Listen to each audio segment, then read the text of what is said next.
Okay. So, like I was saying, Winston Churchill visited Uganda about 100 years ago and wrote a book about his experiences there. And he was so amazed by the natural beauty of Uganda, he ended up calling it a pearl of Africa. So we kind of appropriated that phrase for our book, A Pearl of Uganda.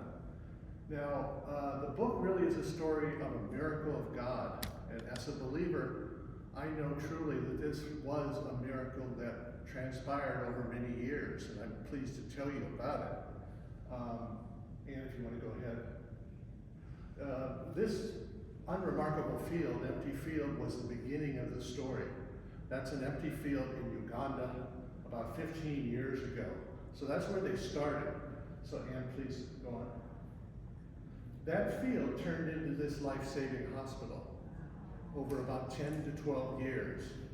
400,000 children have been treated there. And so that is the miracle that I'm a witness to and I'm telling you about today, that field turned into this life-saving hospital. The only pediatric hospital in sub-Saharan Africa today. So let's go back to the beginning of the story in a way. San Rafael Parish over in Rancho Bernardo played a big part of this story. And there was a Ugandan Catholic priest, Father Bonaventure, or Father B. He would come on a sabbatical trip to San Diego for several years every summer. And he became a very popular priest at San Rafael. Everyone called him Father B. He was much loved and so forth. He was Ugandan. He had grown up in Uganda. He grew up in a Catholic family. He was a very devout, fine man. And he had witnessed all the troubles of Uganda, the difficulty of just being a Ugandan, being a sub-Saharan African. And on one occasion, several years ago, I guess in about 2007, his archbishop from Mbarara, Uganda, in the southwestern corner of Uganda, came to visit. He was on kind of an American tour.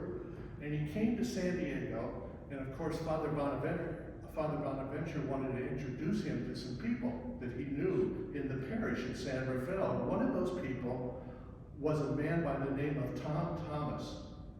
And Tom didn't know it, but he was going to become a very critical part of this miracle. He was going to become used by God for this miracle. Tom was a retired IBM executive, and he was one of those people that when he sets his mind on something, there's no way he's going to swerve from it. He's going to complete it, no matter how much opposition.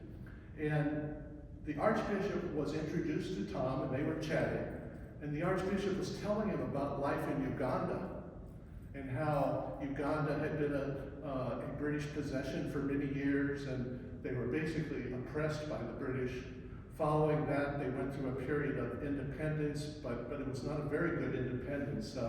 Idi Amin came to power, the vicious dictator, who possibly killed up to 1 million people in sub-Saharan Africa. And it made for a situation where healthcare was very, very poor. Very little clean water, very little hygiene. Uganda at that time, sub-Saharan Africa had 24% of the global disease burden, but only 2% of the world's healthcare workers. And to be a child in Uganda, people would view children as the weakest among the culture, the most vulnerable. So there was kind of an understanding among some people that if you were a child, it's likely you're probably going to get sick. And you may die. And that's just the way of life in Uganda, in sub-Saharan Africa. That's the outlook many people have, and so forth. So if children die, it's anticipated. So Tom Thomas, the gentleman I mentioned, was talking to the Archbishop, and the Archbishop was telling him about all the disease, the difficulty in his archdiocese. And he said to Tom, 17,000 children die every year from treatable illnesses in my archdiocese alone. Tom was amazed by that. Tom had done a lot of good things through his life, a lot of charitable things and so forth. He was a very faithful Catholic. And Tom, being Tom, he took in all this information from the Archbishop, and he was struck by the tragedy that was unfolding before him, and he said to the Archbishop, "Is there anything I can do for you? Is there anything?" You know, Tom's thinking small. He's thinking, "I'll try to raise $100 and send it in," or something like that. And the Archbishop very surprisingly said, "Well, could you build me the first children's hospital in sub-Saharan Africa?" And this was the first sign that this was the beginning of a miracle, and God had his hand on the moment, because he brought together this bishop in just minutes after meeting this man from San Diego. He asked him to build this hospital, and Tom was the right person to be asked that question, because Tom was a dogged go-getter. He did not know the word quit. And not really thinking about it and not thinking about all the difficulties involved, Tom said, "Yes, I will build you a children's hospital." So the Archbishop went home and probably kind of forgot about the conversation, I imagine, at least for a while. But Tom did not forget. And he put his mind to it. Tom had recently suffered a heart attack, and he asked God to keep him alive, and if he did, he would spend every minute serving him. So Tom thought, what better way to serve God than to build a children's hospital in Uganda? So Tom, being Tom, was very organized. He had a strong business sense and so forth, but he really didn't know where to start. You know, if you think about it, you know, Tom had no money, he had no knowledge of healthcare, he had no knowledge of Africa. He knew nothing about fundraising. He knew nothing about engineering, nursing, medicine, all the elements that would go into building a hospital. He knew nothing, but he was determined to get going. And he and Father Bonaventure, the priest I was mentioning, went down one day to the University of San Diego. And they really didn't know where to start. And they got out of their car, and they started going into some of the buildings. And one of the buildings they went into was the nursing building there at USD, where the nurses are trained. And they started knocking on doors, and God was guiding them. It was clear, because they knocked on the door of a woman named Anita Hunter, and she was a PhD in nursing and so forth on the faculty there at USD. And she had spent much of her life traveling to the worst parts of the world, trying to help them in Ghana, Kenya, Northern Africa, Tijuana, everywhere. And she had, through her life, played a big part in building health systems in developing lands. So Tom and Father Bonaventure, suddenly things are starting to look a little bit better, because they have this lady in front of them that has all this experience. And Anita was getting near retirement, and she had made like 25 trips to Africa over the years. And she said to Tom and Father Bonaventure initially, "You know, this is a wonderful project, and I'm going to support you, but I can't be an active participant in this. I just can't do it. I'm at a point where I can't." And Tom, being Tom, he laid into her, and he persuaded her in the course of several minutes to make the commitment to travel to Uganda with a team of nursing students, medical people, and stay there for 3 weeks and study the whole situation. And she told Tom that when I get back, I will deliver a written report to you, and I will tell you if it's feasible to build such a hospital, if there is a need for it, is there a place to build it, and so forth. So Tom went home. Tom and Father Bonaventure drove up the 15 from USD, very excited, because their plan was underway. They were still a long way from success. But Anita went forward, and she recruited all these nursing students and physicians and so forth to go with her. And they went over to Uganda, and they spent 3 weeks there. And they went virtually to every hospital, every healthcare center they could find. They talked to the government, they talked to the water people, they talked to hygienic people, and they went to every site, and they determined that it would be feasible to build this children's hospital. And they even found a site for it. So she wrote up her report. She came back to San Diego and met with Tom at San Rafael Parish, one of the rooms there. And she reported to him, "I think this is a possibility. We could build this hospital. We're going to need an awful lot of money. We have no volunteers, but we can start toward the goal of building this hospital. And that's just what Tom needed. He needed that impetus. So he was just so determined at that point that this hospital was going to become a reality. And he started to recruit a board, a small board of people. This slide is a few of the board members, the San Diego board members, and the gentleman in the middle is Father Bonaventure. So they had a lawyer, they had a doctor, they had a nurse in Anita, but what they had was a real desire to help the children of Uganda, and they felt a real calling from God to do that. So they started with small steps. They opened up a checking account.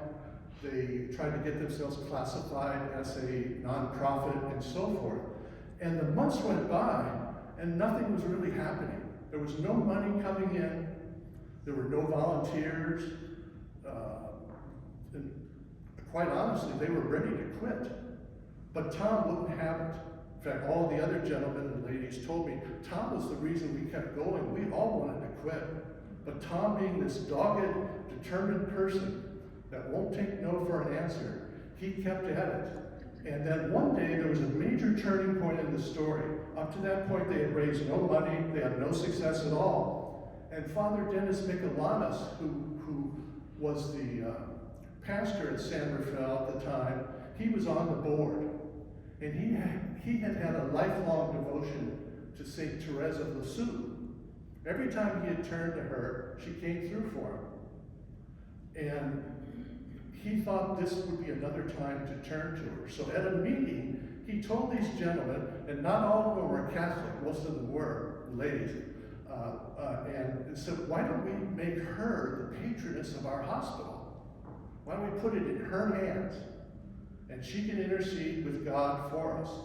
So he asked them to all go home and begin praying regularly to St. Therese of Lisieux as the patroness of the hospital to make things happen.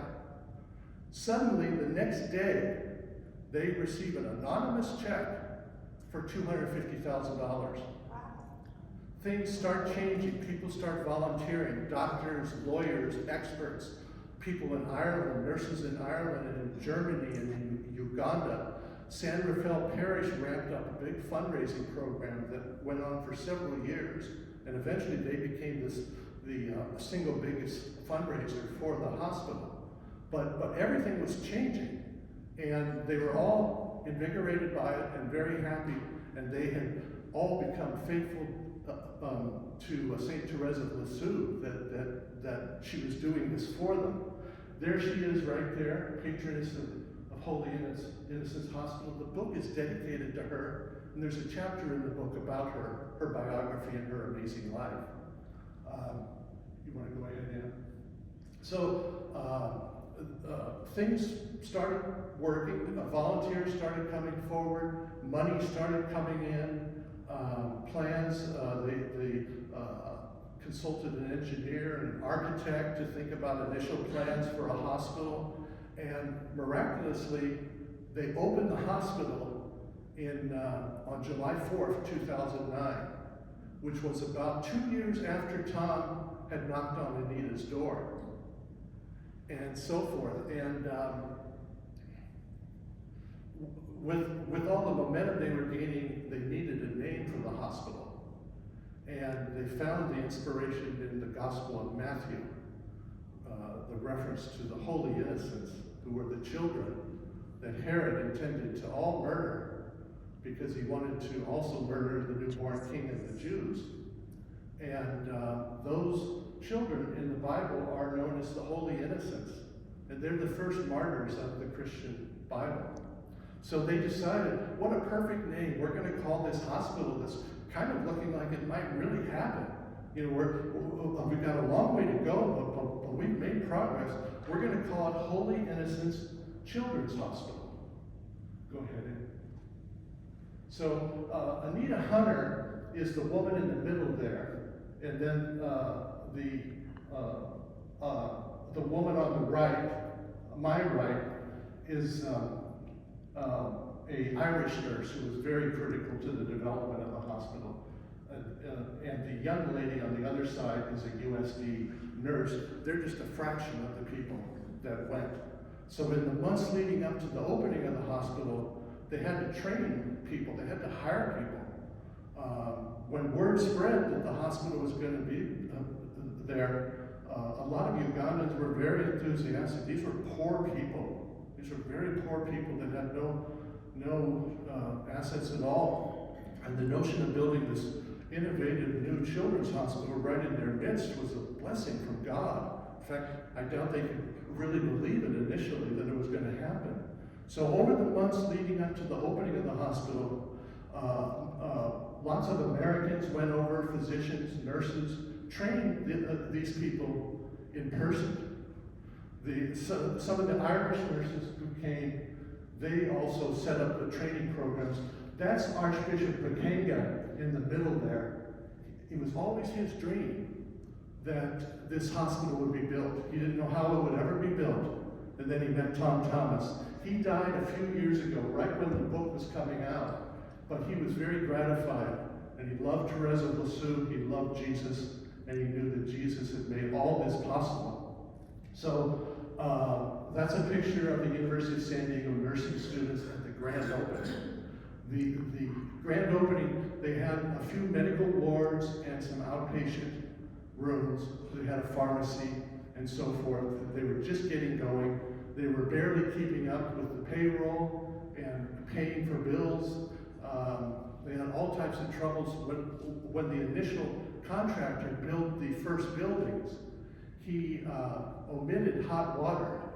So there was no hot water. They could get cold water out of the faucets, but no hot water. So they went out and they bought little milk kettles or something, and then they took the water and boiled it so that they would have hot water the day they opened. The night before they opened, they all rushed to paint images of animals and so forth in the outpatient ward and so forth to welcome the children. It was an amazing effort. Ladies who had been took a sewing class through the archdiocese. They sewed many of the pillows, the bedspreads, the sheets, the drapery, and so forth. That's just an example. They had to make their own furniture. They had no money at that point. They were just trying to keep a dream alive. So this is a picture of some of the techs, I believe, getting their diplomas. And this was a huge effort of Americans to train these people, and they designed modules and testing procedures and certification for them. And the goal was to bring them all as close as possible to the standard of Western healthcare, and they accomplished that. So the opening occurred on July 4th, 2009. That's Archbishop in the middle there. This was a big event. Some of the representatives of the Ugandan government came. Bishops, priests, sisters from all over Africa came. The vice president of Uganda was a devout Catholic who had spent much of his life trying to help these children.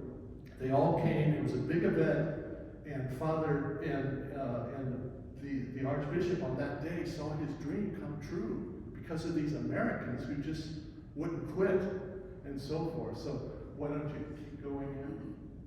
That's a picture of one of the inpatient medical wards and so forth. Mm-hmm. I think that's one of the medical wards, and you can see the animals that were painted on the walls and so forth. The children, many of these children had never slept in a bed.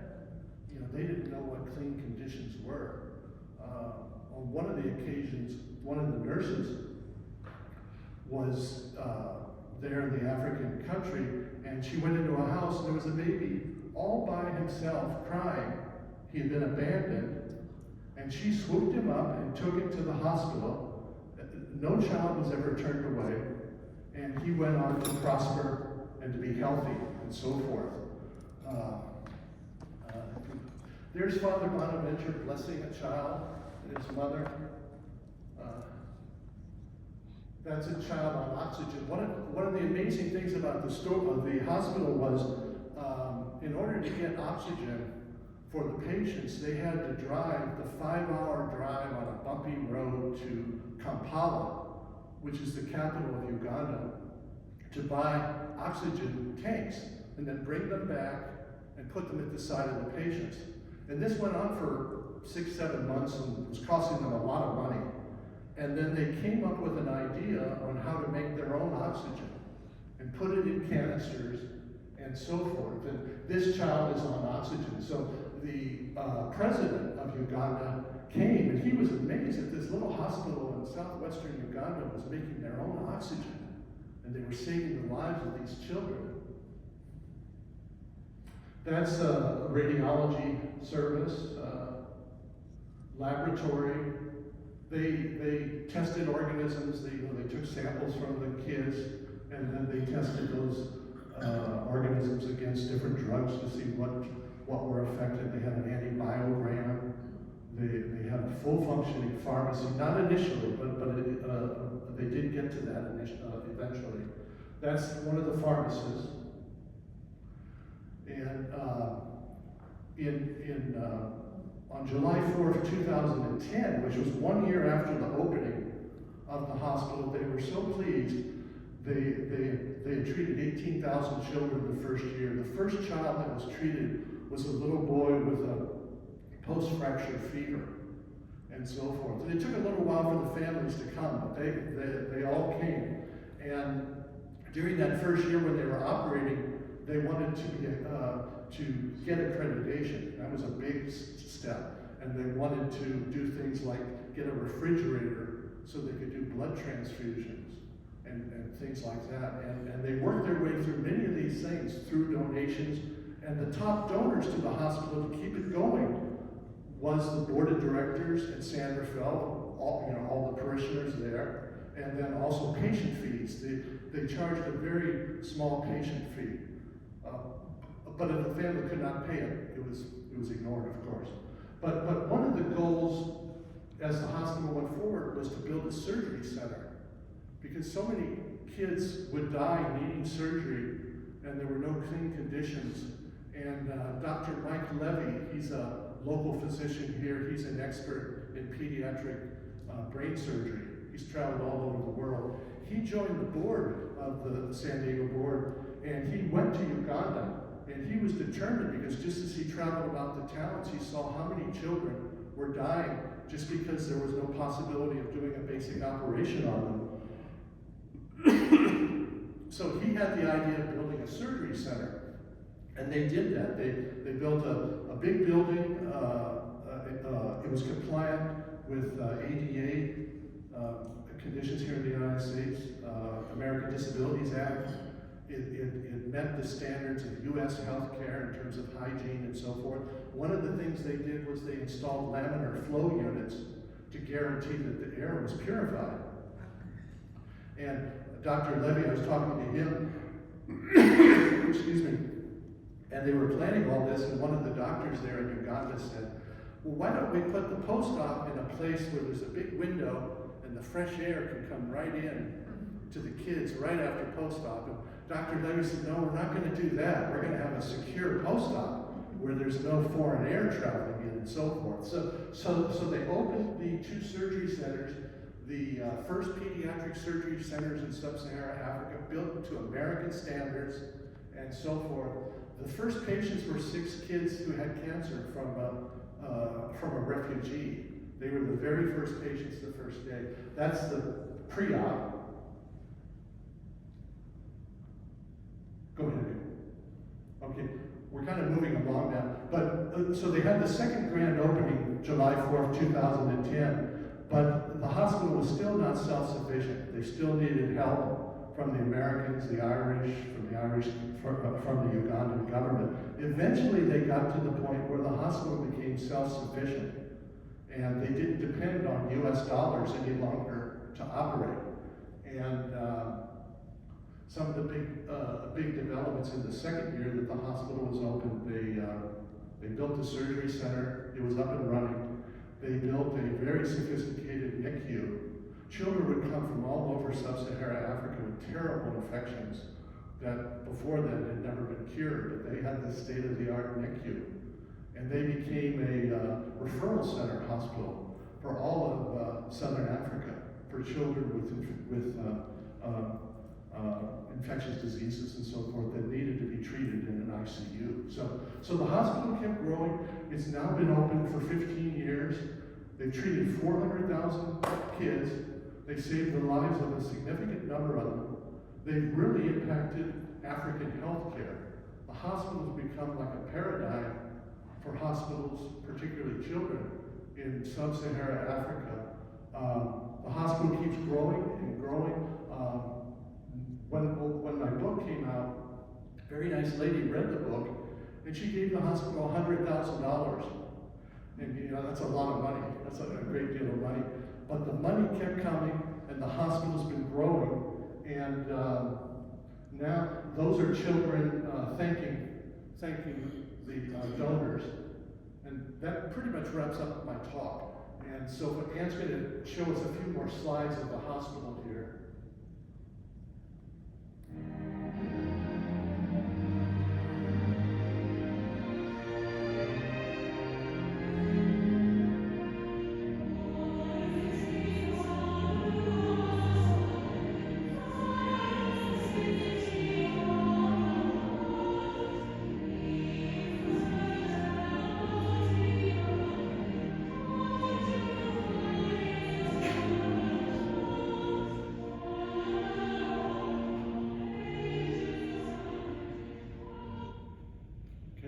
That's our last view of the hospital.